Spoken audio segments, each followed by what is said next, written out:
Let's go!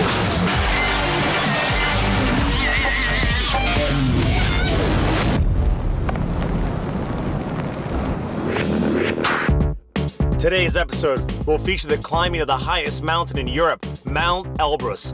I will experience all the hardships of professional mountaineers and learn the techniques for surviving at high altitude. Mount Elbrus is the highest mountain in Europe. Its altitude is 5,162 meters. Everyone who is serious about mountain climbing feels that this peak is a must climb at least once in your lifetime. Elbrus is not the highest peak in the world. However, by the difficulty of climbing, especially in winter, it may equal the 8,000-meter Everest climb. Mountains have always attracted brave and physically fit people. I can somewhat relate to the former, but I can't boast that I'm particularly sporty. Nonetheless, I decided to climb Mount Elbrus. What I really like about this ascent is that it starts with a pleasant trip. Let's see what happens next. Today, Elbrus is a popular ski resort. Annually, thousands of people visit its picturesque slopes, some to ski down it, others to ascend.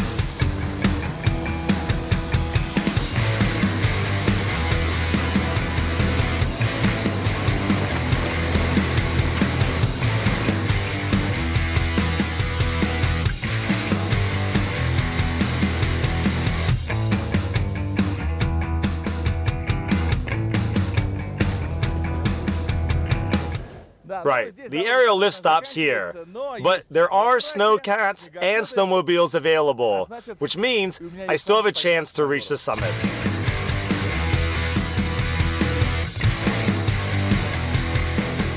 One shouldn't climb the mountains alone, and of course we have a team. Here they are. We are also fortunate to have a snowcat, and it will take us up the mountain.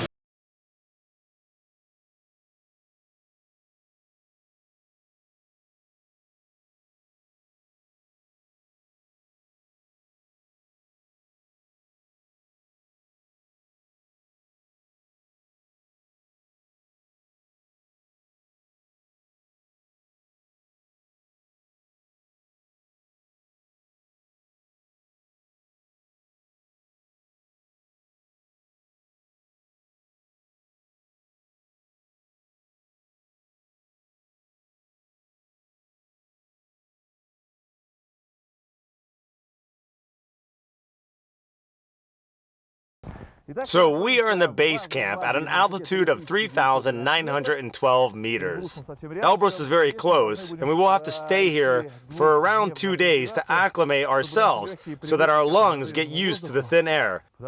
Otherwise, it's close to impossible to reach the summit. One's got to be exceptionally strong to do so. This is our barrel. We will live here and sleep in it. Let's go. That's the way our humble abode looks from the inside. It's rather modest, bunk beds, in essence. All one needs to rest. And underfloor heating. But to be honest, all this Spartan living is compensated for by the breathtaking view. By a lot! I am the king of the mountain! Oh, hang on. The birds flew away. By the way, the outside toilet is over there. It is the 21st century everywhere here. Those barrels are gorgeous, aren't they? People live in similar barrels. Over there is a generator, a canteen, everything's fine. But the temperature goes down to minus 40 degrees at night and the sewage system does not cope. So all you need to do is to be done here. In a place which does not look like a barrel. Right, nor like the 21st century. And the main thing is that it seems like a short distance to go down those stairs. However, to climb back up is a proper workout. You know, I will have mercy on you and our audience and will stop the video before the door opens. To be honest, the outside toilet leaves a lot to be desired. We resolved to test the explosiveness of this type of toilet, which you will see in our regular section, Mega Blast. Occupied. All right, come on in. I'm in absolute raptures with the ability of our producers to reproduce this type of old-fashioned outhouse toilet. And the smell? The smell? There is water mixed with starch. Some paint and paper is used for the decor. The issue is as follows. Any countryside toilet reaches a point when it becomes full. So, septic vehicles are a necessity. However, if you have a friend who is a pyrotechnician and an expert in special effects, then cleaning the toilet can become a much easier and faster endeavor. That's exactly what we are going to do now. Let's immediately decide how clean you want it. This toilet does not really belong here. That's why we will do a proper purge so that all that is left is a clean field. Okay, let's load 2 fillers and see what happens. Okay. We have the right number here. 2 of them. Okay, it's not too heavy. Right. I also think that would do for the toilet. There's a 200-liter barrel entrenched in the ground. Our objective is to launch the fillers to the very bottom. Is that right? Yes. Another thing is that we purposefully filled the barrel with a mixture of water and starch. This is a non-Newtonian liquid, which means that under strong impact, it turns solid. I wonder if it will shoot out as a cork, or if it will splatter all around. What is your bet? 50-50. Either it'll fly or splatter. We need some sort of stick, is that right? So that we could stick it down the well. Yeah, I think you're all right. What's the depth of our barrel? The barrel is probably a meter by 1 meter and 20 centimeters. You know, I think this will not strike a discordant note with our toilets. Yes, it actually looks like it's a spare part. It looks like that to me. You want to tie it down and then stick it right in there? Yeah, of course.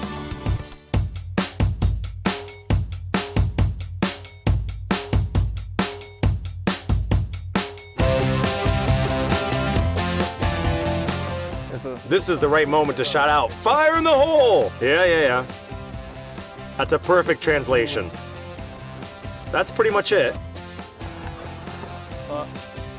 Now, let's push the cable into the hole. Like that. Shall I shut the door? Do you think it makes a difference? Well, I don't think so. Whoever wants to use a toilet, this is their last chance now.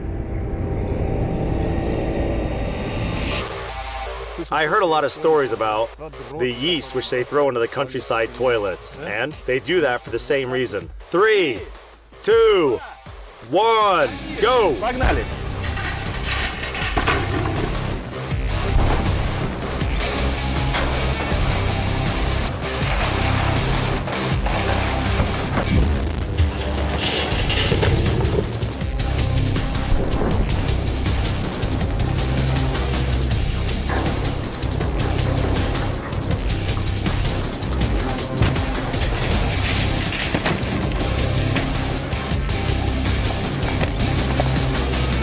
Could you feel it? Yes, of course. The ground shook. Of course. It really did.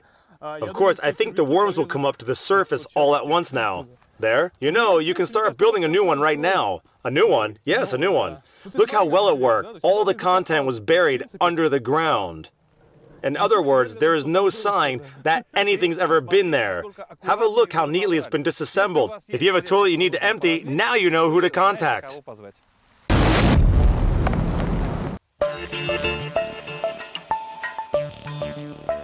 We are at the base. The mountaineers are coming back from a test climb. As far as I understand, is that right? The test ascent? This is Constantine, the head of the base. Kostya, would it be possible to climb the mountain if this base wasn't here? Without this transit point? Of course it is possible. There are tents, other barrels which can be used. Here everything is completely different, very modern, electricity. And I wonder, heating, electricity, water, where does it come from? There are no cables, no pipes, I can't see anything. There's a generator, diesel engine, which generates power. Is fuel delivered here by snowcats? Of course by snowcats. Okay, but what about water supply? We use snow. A snow melting machine. That is, if you want a cup of tea, go get some snow. Right, go get some snow and melt it. How much snow does it take to make a liter of tea? 2 liters. 2 liters of snow. And this is it a residential module, similar to the one where we are located? Yes, this is a residential module. This is a technical module which holds diesel. This is a kitchen, a canteen. Those are 2 residential modules, each for 12 people. 12 people. Can it get uncomfortable here, temperature-wise? I mean, what is the lowest temperature that was registered here? Minus 51. And in winter, is it still warm in those barrels? It's okay. We are alive and kicking. Another thing, it's snowing a lot here. Do these barrels ever get buried in snow? Of course. Do avalanches happen here? This place was chosen specifically. They selected a site that has no chance of being covered by a snow avalanche. How long does it take to prepare one's body for the ascent? People are different. Some are fit. It depends on your build and your body. A bigger person needs more time to acclimate. Why is that? Because their body weight is higher, and their hearts need more time to pump blood all through their bodies. What's attracting people here? It's challenging to climb those mountains. Cold and not at all cheap. I think you should pose this question to the mountaineers.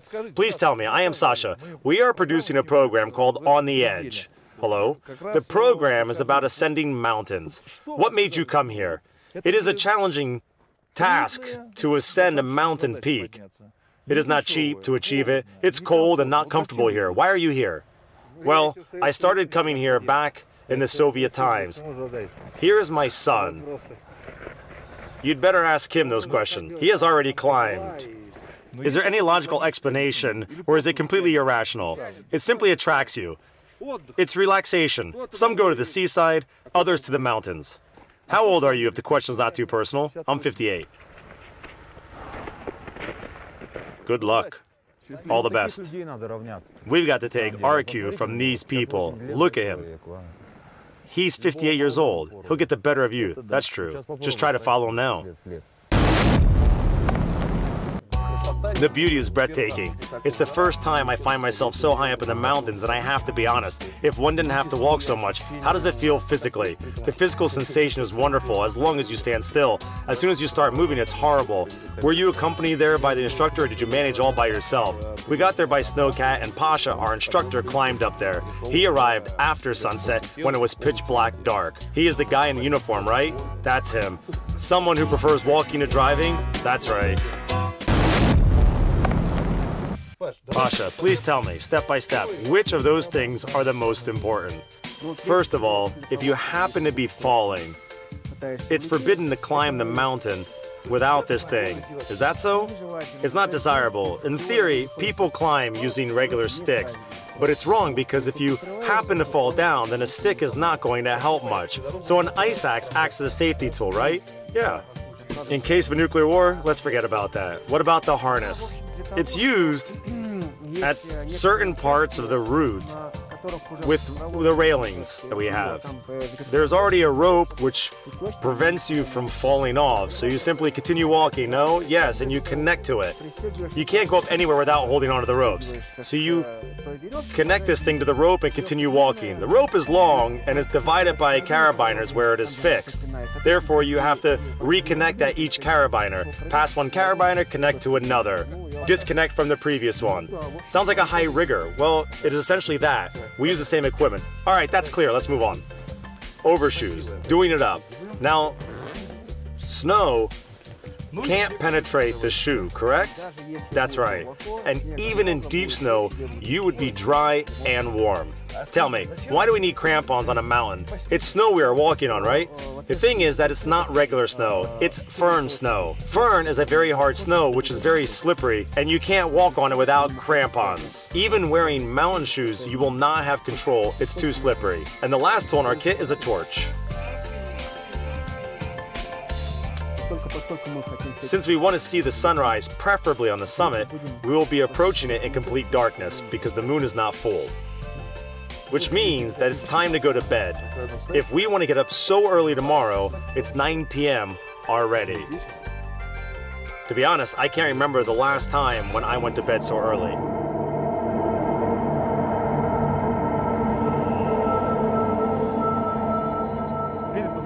Naturally, you need to prepare for an ascent.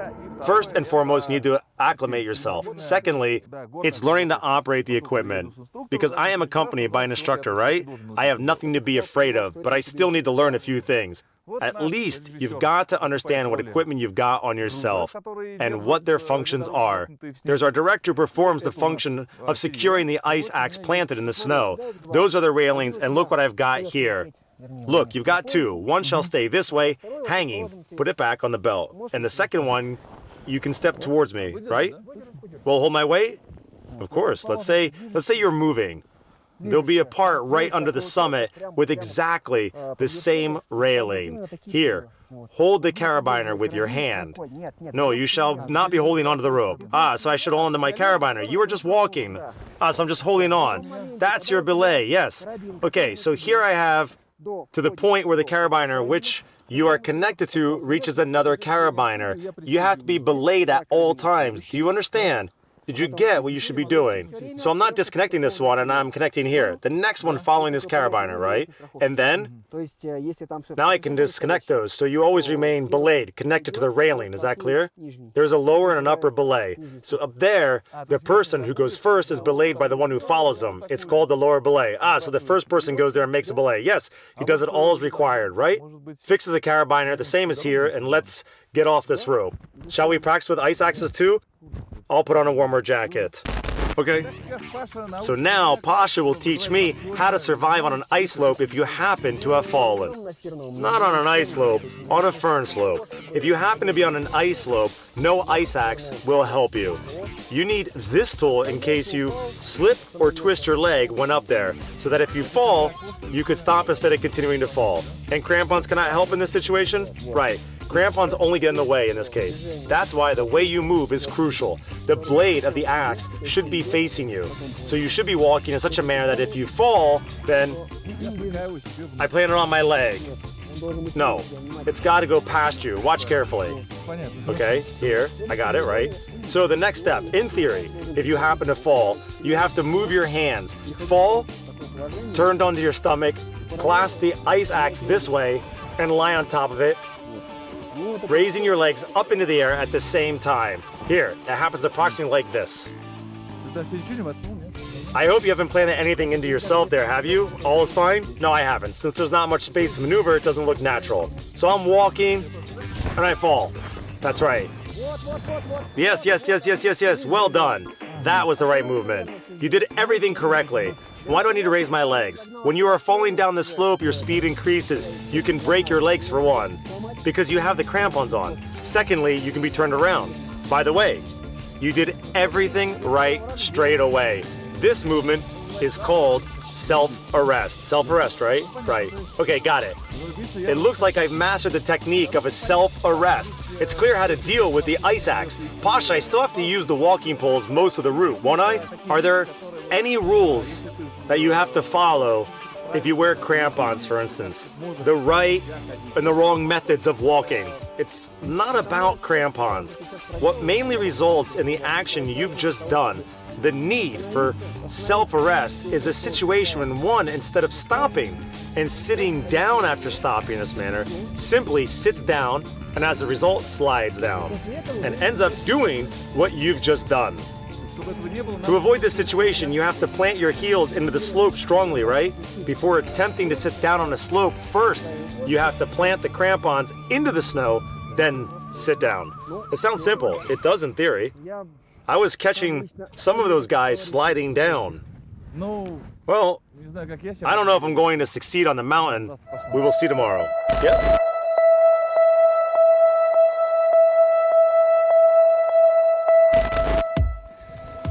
So, it's morning. The mountain is ahead of us, and we are going to climb it. It's dead cold. We got dressed inside our barrel, and now we only need to put on the crampons.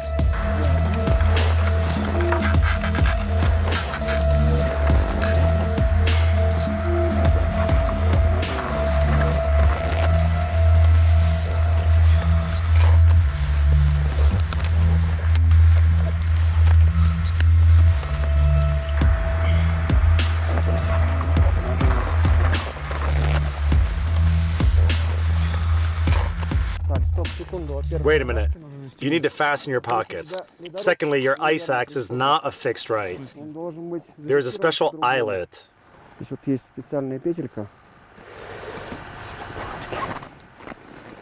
Why is it wrong? It seemed okay to me. Because you can easily lose it this way. It can hit you in the head. It has to be fixed this way. Later on, higher up, you will start using the ice axe instead of sticks. Here you go. Let's go. Yes, let's go. I'll go first. You follow me. Let's go, guys. Follow us.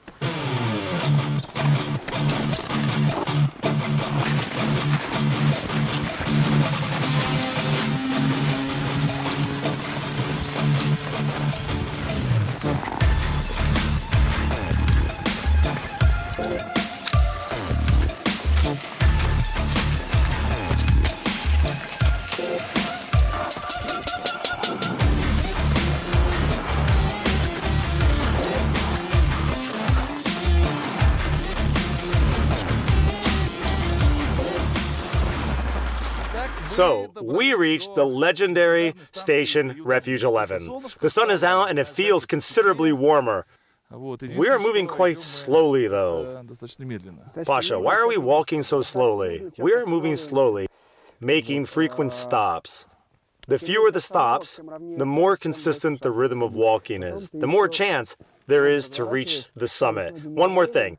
You put your legs at an angle when walking this way, like a ballet dancer. Right. It only seems like it's easier to walk this way. The body is trying to choose the easiest way, but it'll be much more difficult to walk this way further on. So I must pay attention to keep my legs parallel. Firstly, it's really purely physical, and secondly, you could end up hooking one crampon onto the other.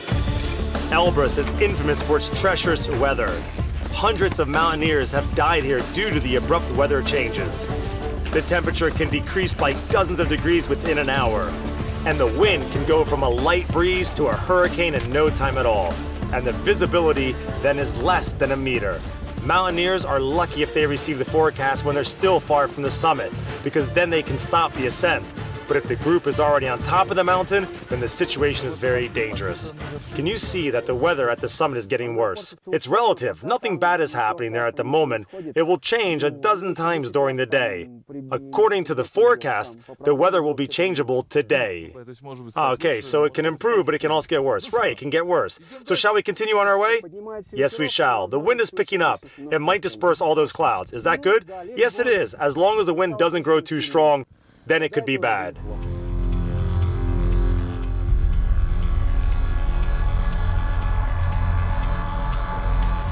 The level of oxygen is almost half the norm at this altitude. Difficult breathing forces us to stop now and then. Every step is an effort due to the lack of oxygen. We are trying to walk slowly, but to keep the same pace. Monotonous movement, dazzling white snow under your feet, and the muting silence create a feeling of meditation. I am alone with the mountain. Probably this state of mind, close to trance, is what attracts the mountaineers the most. But it does not work for me. I'm close to collapsing.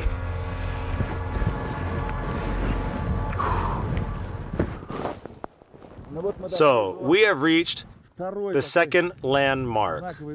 It is the top. In front of us are the Pastukhov rocks, the Kosaya Polka. What's beyond that? Well, Pastukhov rocks, Tagul, the Kosaya Polka, the Siedlovina, and then the ascent to the very top. I'll be honest, I can't go on any further. I can see that.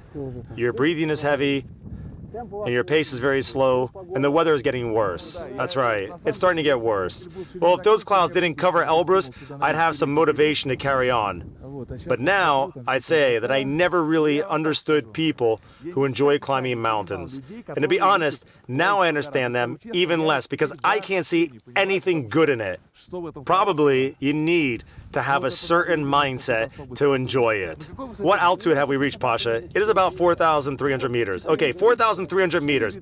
It is the end of the Rescuer's mountain range. 4,300 meters is my limit, the limit of a regular person who went mountaineering for the first time. Maybe I'll enjoy it more next time, but I can't make it any further, Pasha. That's okay. Is it? Yes, very few reach the summit, even those who have trained a lot to go up, and those who go up to an altitude of 5,000 meters by snowcat. That's it, Pasha, thank you. It was great. I'll remember it for the rest of my life, honestly. I am sure you will. Yes, I don't doubt that. Do guide fees include accompanying both ways or only up the mountain? A guide is supposed to accompany a group at all times. The services are prepaid. Does it mean you will take us back? Of course. Very well. In the meantime, I will have a little rest.